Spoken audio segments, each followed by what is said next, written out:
That's an interesting perspective. But this Philadelphia Eagle team that are the reigning champions, that is facing such a loaded schedule, they are 8-2, and by virtue of their win earlier in the season over the Rams, who are also 8-2, they are in pole position for the 1 seed. Lions now fall out of the grid for the moment, but clearly they're a team who will be heard from down the line. All right, Swag, I want to start with you on this Lions-Eagles game. It was my contention that the 4 teams we saw play yesterday are the class of the NFC, Detroit and Philly, Seattle and LA, which we'll get to in a moment. I'm really out on a limb here. But in terms of Philly's offense, people are going to talk about it, all the scrutiny, this, that, and the other thing. This defense is not talked about, in my estimation, nearly enough, and they could carry them, and they did last night. How good is that unit for Philly? Phenomenal. And the difference that Nakobe Dean makes for this team being back has been absolutely amazing. RC has marveled with Cooper DeJean's play. But I'm going into the interior, brother. Yeah, baby. Because I'm a firm believer, like, if you're a legitimate Super Bowl contender and a legitimate chance to win championships, you have to be able to rush the passer with 4 people. Because this game is so good. These quarterbacks are so good pushing the ball down the field that when you don't have to add added rushers, it gives you such an advantage. And the difference with Philly than anybody else right now is that I think they are the most complementary defensive line in the NFL as well. And what I mean is, this for our old football aficionados. Yeah. Pat Williams and Kevin Williams were 2 D tackles with the Minnesota Vikings.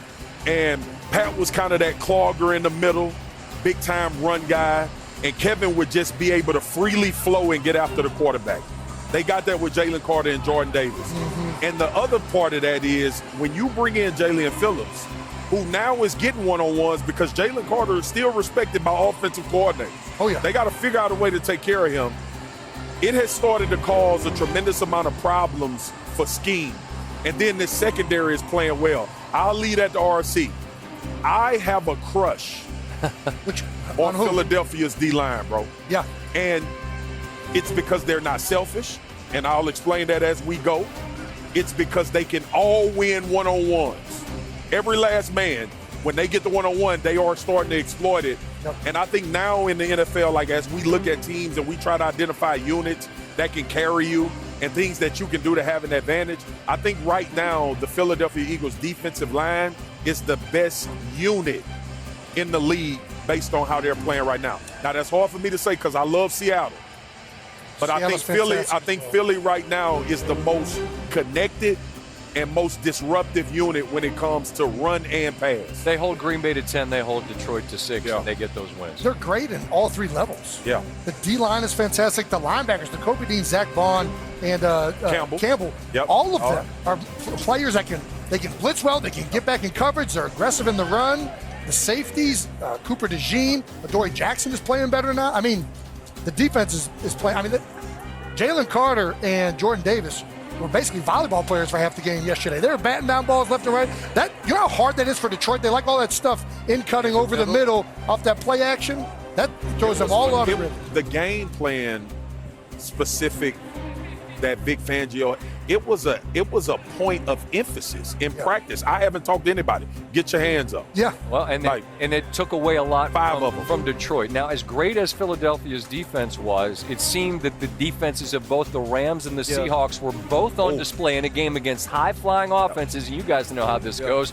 You get longer in the season, all those offenses are going to go away, and those defenses are going to show out. What'd you see in that game, Mark? Well, I would say this. That's 2 of the best defenses in all of football. I agree. And if you look at the Seattle Seahawks, you're going to come away from that game thinking to yourself, Sam Darnold threw 4 interceptions, put us in bad situations. You were also a field goal away from winning that football game because of the way you were able to play. Here, you're going to look at Sam Darnold. It was all about the pressure in the middle of the pocket. He's pressured. He's falling away. He doesn't identify Kendricks. It's an interception. And now you're going to see once again he's going to get pressure on a twist. Now outside, Jacoby Durant can now sit on the out route. This is cover 4. That's supposed to be the weakness of the defense. But when you know you're going to get pressure, you don't have to get pushed up the field. And now you're going to get pressure in his face one more time. He's not paying attention to a 2-man under. He has to bend in front of that safety. Kendricks with another interception.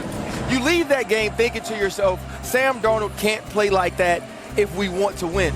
That's actually not true because you almost did. So now it's how much confidence in him do you have as you go forward that he will correct these mistakes? Because the team I saw playing for both Seattle and Los Angeles can win a Super Bowl championship. I couldn't believe that clock stopped at 1 in Los Angeles for that 61-yard attempt. It's a little bit short and to the right. Those are two excellent football teams. I think we saw 4 heavyweights for sure in the NFC and that one. Let's bring Adam Schefter back in for some injury news on the NFC side. And Adam, we're talking so much about this Philadelphia defense, but significant news on the offensive side of the ball there. Yeah, the defensive line's been great, but the offensive line's got a major injury moving forward. Lane Johnson, the great offensive tackle, suffered a Lis Frank injury last night. He's expected to be sidelined 4 to 6 weeks. Obviously, he'll be a candidate to be placed on injured reserve, and the Eagles would hope to be getting him back at the end of the regular season into the start of the postseason. There are also questions about the availability of Packers running back Josh Jacobs, who suffered a knee contusion. That's all the Packers said it was. A contusion test today showed his knee was structurally sound. The Packers are saying it's possible he could wind up playing Sunday against the Vikings. If he can't, Emmanuel Wilson would wind up stepping in at that point in time. The big injury news today was Michael Penix. He suffered what is thought to be a season-ending knee injury yesterday against the Carolina Panthers. He's getting a variety of second opinions, further diagnosis on that knee. But again, assuming he doesn't play again this year, which is the prevailing thought, that would be the 5th year in the last 8 seasons that an injury has ended his football season. And keep in mind, Scott, the Los Angeles Rams traded for the Falcons' first-round draft pick in the draft last year. So they currently hold the Falcons' first pick, which right now would be scheduled to be the 8th overall pick as the Falcons prepare to start Kirk Cousins the rest of the season. Right, and that Cousins' situation is its own story, obviously, and all the money that they owe him, but he'll apparently get some runway here at the end of the season. Adam, thank you very much for the time and your reports. More to come. I was trying to get that joint edge straight across, but I couldn't find him, though, so I had to just go to my guy. Boy.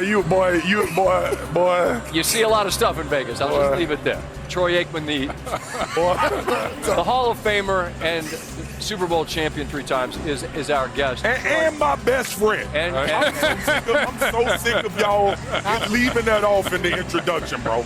I'm telling you right now, my apologies for failing to lead with that. Forget the gold jacket, forget the ring. Swag's better. There you go. You're talking about Dallas and the history and the greatness of these organizations. My best friend is a big part of that. That's a fact. That is a fact. All right, go ahead, Scott. I'm sorry for interrupting. And I will. And you'll forgive me, Troy, for making a serious left turn. But we started our show with the understandable tragedy that Dallas that has endured since the last time that they played. Marshawn Nealon is no longer here. And you mentioned last week, and I thought it was a great point, that the fact that they didn't have a game provided them with an opportunity to agree without having to try to play. But now you got to strap the pads on and try to go play.